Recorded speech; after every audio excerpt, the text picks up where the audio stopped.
You've probably heard of concept albums, right? It's when a music album has a central theme or story or concept linking all the songs together. A consistent running thread depicted in the lyrics or instrumentation or the entire song composition. There isn't really a concrete way of defining it, but effectively it's trying to convey a message or story through an album. I've always been a big fan of musicians who do this, probably because it's blending two of my favorite things together: storytelling and music. But what if we added another layer to this? What if we added gameplay on top of that, turning a concept album into a video game? About 2 years ago, I saw mention of a PS1 game called Planet Dob. It had everything I could possibly want in a 90s game, truth be told, between its intensely colourful visuals, fun-looking gameplay, and funky music. The fact it never saw a release outside of Japan made it all the more elusive to me, so I just had to jump in and see it for myself. So today, let's talk about Planet Dob, released in 1999 for the PlayStation 1. The game opens with a good old crunchy FMV. Can't get any more cozy than that, huh? We see the cosmic sheriff Dob himself hurtling through space in his little ship before suddenly being captured and falling down to planet Earth. The evil Dr. X takes him to his laboratory so that he can study Dob's alien mind. Picking one of his assistants to be the guinea pig for this, aka you, we're forced to dive into Dob's memories and, in doing so, explore Planet Dob. We start off in Dob's home, taking control of a point-and-click gameplay style to navigate. On the TV, we see that the central CPU of Planet Dob has been infected with a virus. Just as we land in the city, huh? What a coincidence. This has thrown the CPU all out of whack, releasing 144 bits into the wild, these guys. These cute little boxes on legs are now running rampant around town and causing a ruckus. As the local cosmic sheriff, it's up to us to track these bits down, restore power to the city, and bring peace back to the people of Planet Dob. The police give us a quick little lowdown on what they want us to do and wish us luck on our way. Yes? The objective of Planet Dob is really rather simple. There's 8 chapters, or pieces as they're called here, and in every chapter you're landed in a different part of the city with one very simple goal: find as many bits as you can.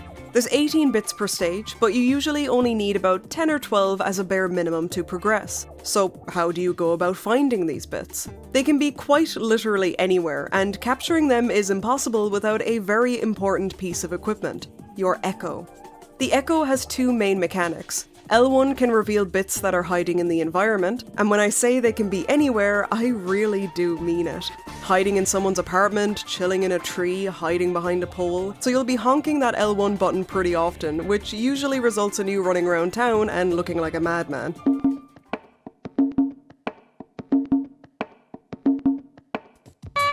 However, that only catches their attention. You still need to make them follow you, and that's what pressing R1 is for. Once you do that, they'll run to your side and follow in a train behind you. To sum it up, your echo lets you do 2 things: getting the bit's attention and then making that bit follow you. But here's the catch. Before you can do any of that, you need to find the echo. You're not just given it on a platter when you begin a chapter. You start out with absolutely nothing to your name, and your first priority should always be looking around town and finding both echo abilities first and foremost. Once you have them both, the real collectathon begins. I like this formula a lot because it means you have to run around and get acquainted with the new area, learning the major landmarks, layout, and gently introducing yourself to your new surroundings before you get collecting. It's good, and it works well.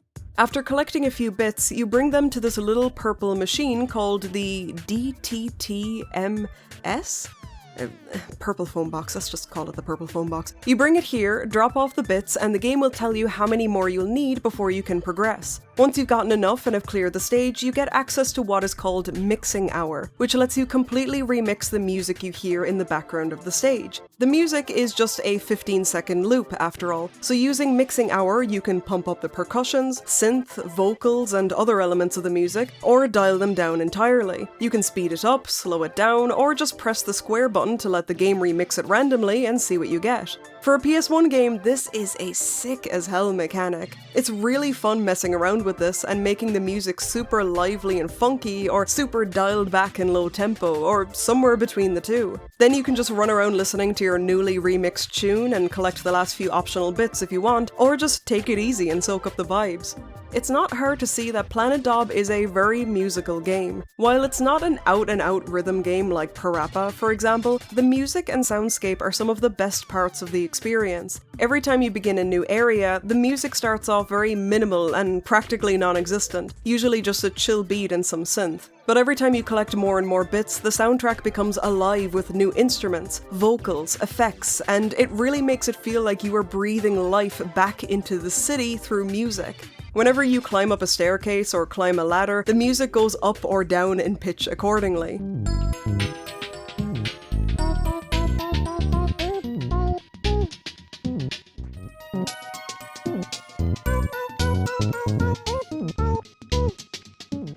All of the characters' eyes in the game are the letters D-O-B, but I really like that in Dob's own design they look more like headphones. My favourite has to be that Dob's idle animation changes seemingly at random as you explore, so sometimes he's doing this little shimmy or he's just straight up moshing to himself. It's very cute. The soundtrack is a bit of a hard one to define. It is electronic, for sure, but that feels way too vague and not descriptive enough. It's electronic music, but it pulls from the likes of lounge, drum and bass, jungle, funk, psychedelic pop, trance, Shibuya-kei if you happen to be familiar with that one, and honestly dozens more influences that I'm probably missing myself. In fact, you might already know Planet Dob's music without even realizing it. If you've ever listened to those drum and bass jungle gaming playlists on YouTube, this game's music crops up in those videos all the time. Rather than a game composer, the entire soundtrack of Planet Dob was made by an actual band. They were called Date of Birth and were decently popular in Japan in the 90s. They were actually a lot more involved in Planet Dob's development than just the soundtrack, but let's save that juicy story for a little bit later, yeah?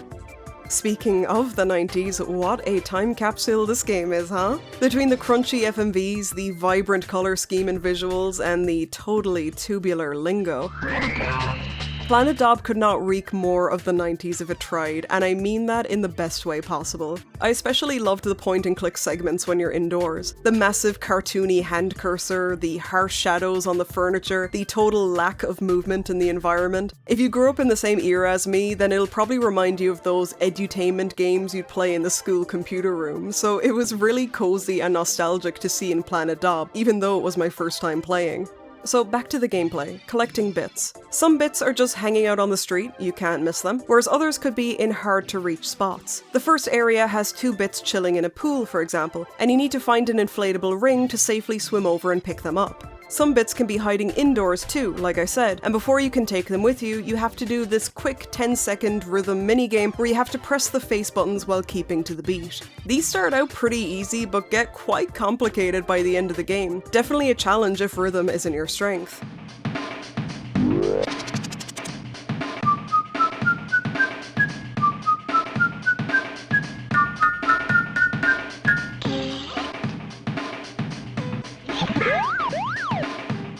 Collecting bits isn't all smooth sailing though. After a while, troublers start to show up.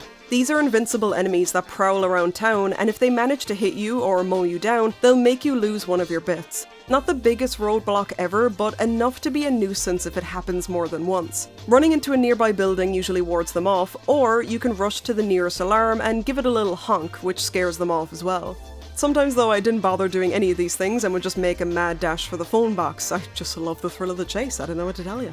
That being said, it's hard to really get stuck in this game, to be honest. The areas are a very manageable size, plenty to sink your teeth into, but not overwhelmingly big. And once you get a feel for where bits tend to be hiding, you don't encounter that many roadblocks. There aren't many curveballs in Planet Dob, and I mean that in a nice way. It feels like a very comfortable and cozy experience, maybe even holding your hand more than it really needs to. For example, you can find bus tickets randomly on the floor, and hopping on the bus brings you to a place called Funky Fortune. It's one of those tilt the thing until the ball falls into the right hole minigames. You know the ones I'm talking about. If you get it into the right hole, then you're given a hint about any key items you might need or where they might be. Well, they call it a hint, but they actually just straight up tell you where the item is. It's not really a hint at all. It's a nice backup if you're really stuck, but I genuinely never needed it. Anytime I missed an item, I would just do a second, more thorough sweep of the area and find it before long.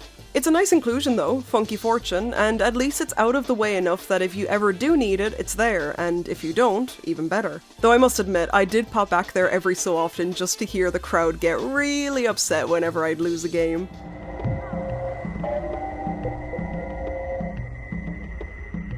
Even if you can't speak any Japanese, I still highly recommend giving this game a whirl. If it wasn't already obvious, Planet Dob is a very visual game. A lot of the dialogue is mostly just flavor text. In fact, the story is easily the least important part of the experience, and instead just acts as a loose framework to bring you on a cool, funky adventure with a colourful cast of characters. Even when it comes to key items and where to use them, it's all very intuitive. As long as you have the key item in your inventory, usually characters directly say to you, "Hey, I want that," and take it off your hands, which saves you having to fumble around figuring out who needs what. Even if you still struggle, if you're in the right area for an item to be used, it literally flashes up the top of the screen. It doesn't get any easier than that. The last time we looked at a Japan-exclusive hidden gem on the channel was Hungry Ghosts, and that was an absolute labyrinth of Japanese, basically requiring fluency. Planet Dob, on the other hand, is the other end of the spectrum. You don't need a lick of the language to get by, so if what you're seeing here looks like your vibe, go for it. You'll still get a kick out of the random English that crops up in the game, like this one very specific movie reference. Hey!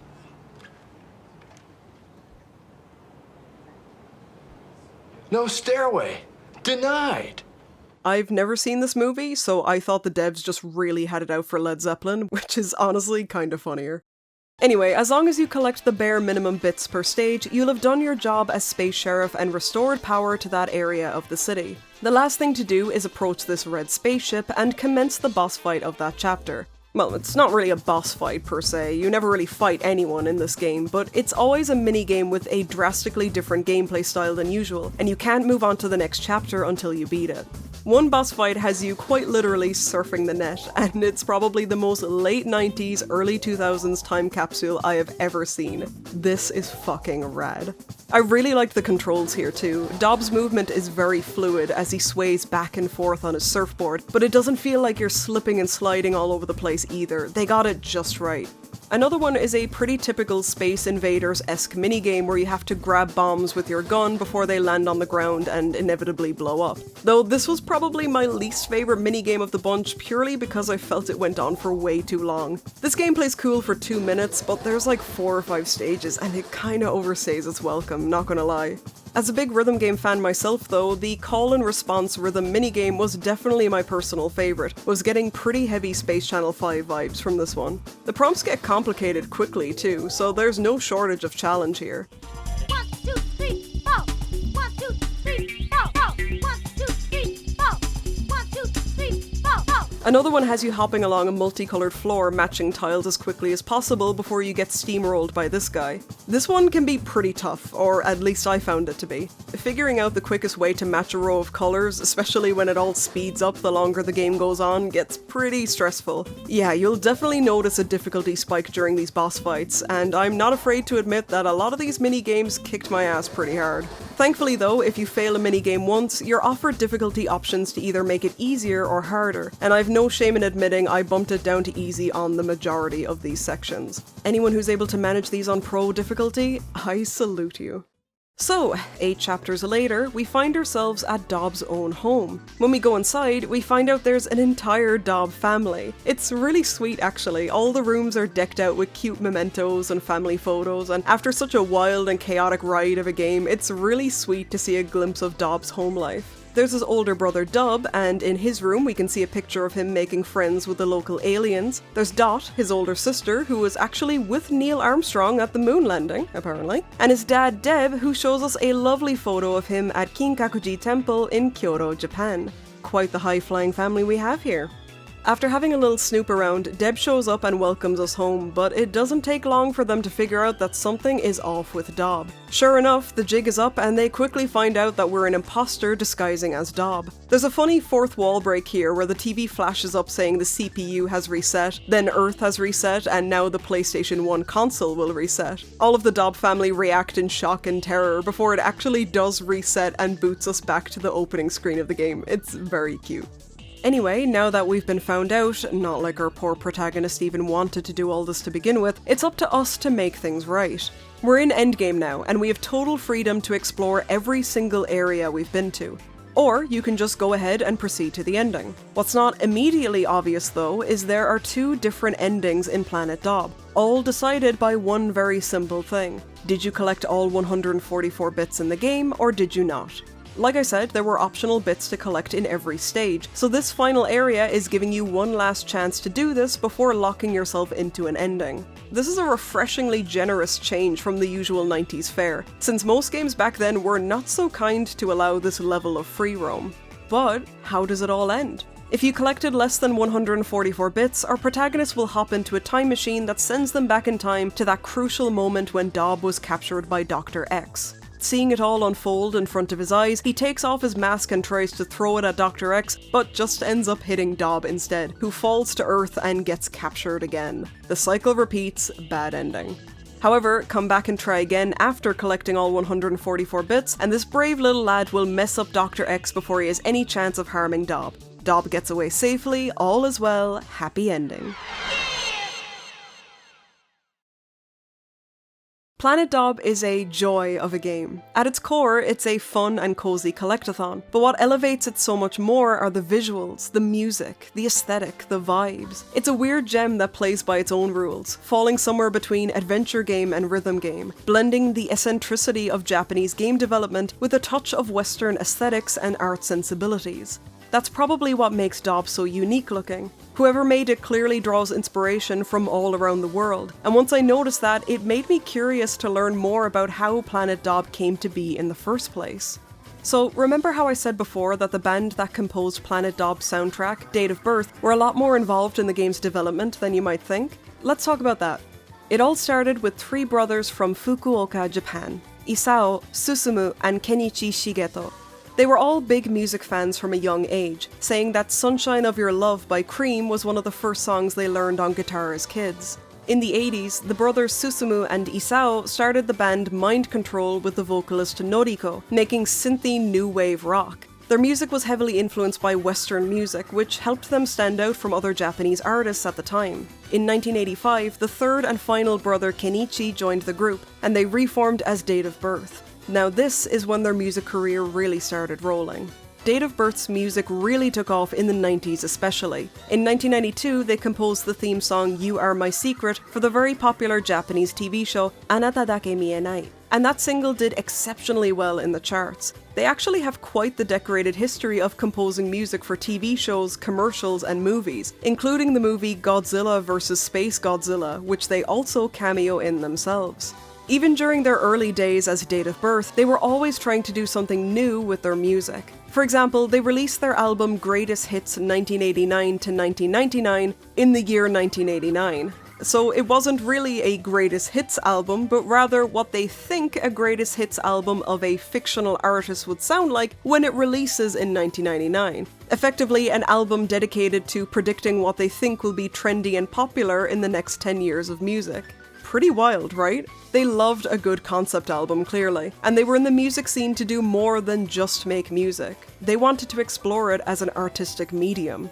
Kenichi, aka this guy, had a particular fondness for computers and technology, which were rapidly evolving with every passing year, especially now that we're into the 90s. He grew particularly fond of computer animation and CGI effects, and since the band was never shy to push the boundaries of the musical medium, we'll start to see this trickle into their music and visual direction a lot more from here on out. On the official Date of Birth website, it described the band as not limiting themselves just to the Japanese music scene and pursuing what they honestly think is cool, focused on creating pleasant music and visuals with an emphasis on sound and inspiration. We see this ethos in motion in 1995, when Kenichi suggests to the group that they release their next album as a so-called enhanced CD. Did you ever buy a CD that you could pop into your computer and it would have wallpapers, downloadable stuff, maybe music videos or other promotional goodies? Well, that's what an enhanced CD is. In Date of Birth's case, Kenichi wanted their next album release to be bundled with a little interactive hub that would boot up if you put the CD into your Macintosh PC, where you could watch fully animated CGI music videos of songs from the album. These videos usually had lots of trippy CGI visuals, and sometimes even an entire narrative happening over the 5 or 6 minute runtime. In October of that year, they released La Lou La Rue, the first of these enhanced CD albums, and this is where Dob is born. Kenichi, being the visual designer of the group, is the one who came up with Dob himself, all the characters, and the overall world of Dob. The CD also came with some downloadable goodies like wallpapers, sound effects, and interactive desktop software, all centered around the characters of Planet Dob. You can see our favourite little space sheriff here, as well as a bunch of characters that would later make it into the games too. It's really cool seeing Dob in motion so early here, especially so considering the music video predates his own video game by 4 years. And sure, the effects might look primitive and unimpressive now, but you have to remember how early this was for computer animation as a medium. CGI technology was still very much in its infancy. It was uncommon to see it in music videos, and for example, the first ever fully CGI animated movie, Toy Story, only released the same year, a month after this album to be exact. So Date of Birth not only utilizing this very new technology, but also bundling it as a freebie with their album before that kind of practice was even commonplace was some pretty forward-thinking stuff, I'm not gonna lie. In fact, La Lou La Rue was the first ever enhanced CD to release commercially, and considering how many bands followed suit in the years after, that's some pretty cool bragging rights right there. Seriously, every band was doing this back in the day. Because this was the album where Dob was born, it even makes a little cameo in the game itself. You can see it on a poster in a music shop alongside the name of Date of Birth's record label at the time, Bungalow Records. La Lou La Rue got a remixed album called Fa La Lira, that was very fun to say out loud, and that was also an enhanced CD, having an entire interactive ROM where you could watch trippy visuals, listen to the entire album, read up about the band, and learn a little bit of Dob lore. This is also where they introduced Deb, who, as we learn later on in the game, is Dob's dad. In fact, all the members of Dob's family are meant to be the 4 members of Date of Birth. The lead singer Noriko is Dot, and the 3 brothers are Dob, Deb, and Dub. Pretty cool stuff. Date of Birth were on fire making albums in the 90s, and they clearly gained a pretty strong Western following as well because they toured Europe in 1996. That being said, it was at this point that Kenichi started getting more involved in game development. By the late 90s, he'd worked on a number of Sega Saturn games, usually as an art designer or composer while still making music with Date of Birth on the side, but the band decided to kick it up a notch. Instead of just an enhanced CD, why don't we make an entire video game? You can see the thought process here. These interactive CDs were only a few steps away from being a video game anyway, and they already had a Dob universe with characters and lore. It's a video game waiting to happen. Planet Dob was in development for 2 years before it released exclusively in Japan on November 18th, 1999 for the PlayStation 1. It was developed by Microvision with Kenichi at the helm, in charge of art direction, game design, and CG production, while Date of Birth as a whole were in charge of the music. Now, this is where things get a little bit confusing. Date of Birth also released an album called Planet Dob at the same time. The album and game were released very close together, only about a 3-month gap between the two. Dob himself is even on the cover. So naturally you might be wondering, well, does any music from the album make it into the game? And the answer is, yeah, mostly? Remember how I talked about the mixing hour mechanic, where you can remix the backing track however you please? Well, the songs you're remixing are songs from the album. It even gives you their album name as you're remixing them. But because all of the game's music is just 15-second loops, you're only hearing a very small snippet of the song, not the entire thing. And of course, when you're remixing and chopping and changing it, it's obviously going to sound very different from the original. So yes, the songs are in the game, but quite drastically different to their album counterparts. Interestingly though, Planet Dob seemed to be Date of Birth's final hurrah, because they never released any more music after this. Well, they did drop a greatest hits compilation album in 2006, which had 3 new songs on it, but otherwise Date of Birth completely disappeared after the 90s. They always were a pretty elusive band. They never even really did that many concerts or live shows, even at the height of their popularity. Perhaps they just felt they did everything they wanted to do musically, at least at the time, and decided that was enough. To be fair, by the end of their run, they'd pumped out 13 albums total, and had basically tried their hand at every genre of music you can think of, so the time they did spend in the music industry, they spent it well. According to the now-defunct Date of Birth website, Isao began lecturing at the Kyushu Institute of Design, and Kenichi stayed in game development, usually working as the art director, character designer, or video director on a number of projects. His credits include games like Hotel Dusk Room 215 and another Code or A Journey into Lost Memories. Knowing now the development history and context for Planet Dob's existence, it's more than just another quirky game on the PS1. It's a concept album in the form of a video game, and my goodness, I can't think of many examples of that. I've geeked about this before in my videos, and yes, it's happening again. It's that forward-thinking, intensely creative mentality of people like Date of Birth that made the 90s such a special era for gaming. Planet Dob is already an absolute treat of a game, but knowing how it came to be makes it all the more special. That this band found inspiration in their own music to create an entire video game world. The album embodies the video game, and the video game embodies the album. Every sound of Planet Dob has a visual, and every visual has a sound. And if I may embody our favourite space sheriff here for a second, there's nothing more radical than that.